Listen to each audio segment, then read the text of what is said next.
Assalamualaikum warahmatullahi wabarakatuh.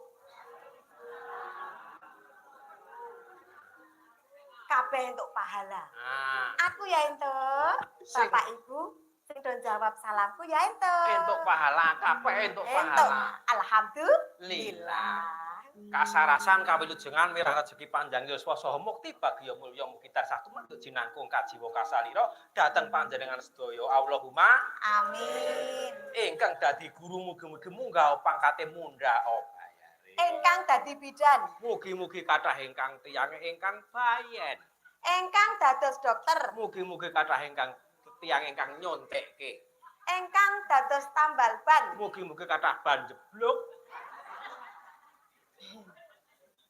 Tambal ban ki oleh rezeki saka Allah. Ingkang dados guru. Mugi-mugi mundhak opang wis tak dongake mau. Oh iya ya. Rak ngono lali aku. Mukagem Pak Sutarto. Wah, Pak Sutarto ki ya guru lho. Ha iya bengi iki rak awake ditimbali mrene dalam rangka nyupitke Pak Sutarto.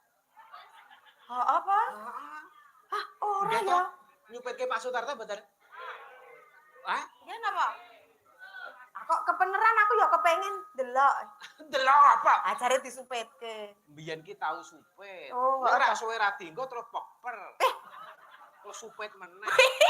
Kowe wis tau ro kok ngono ki. Tegese supit ki utawa nek wong Jawa ngarani tetak ki urupe 5 TETAK. Ono tegese TETAK. T Tetep elastis. T tur awet kanggone.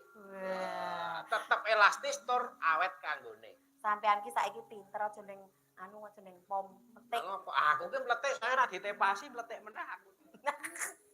Awake dhewe nang seneng-seneng nang kene iki. Aku jane isin metu karo kowe iki. Kok isin piye to? Wong wedok kok umume menungso ki tangane pira? Ya loro. Aku kok papat. Papat piye lah tanganku ki ning iki, tengen iki kiwa. Oh, sing loro sedakep. Pak Sutarto ten pundi? Arep kon ngopo? Ngegarke sing sedakep. Kowe aja wani-wani karo Pak Sutarto.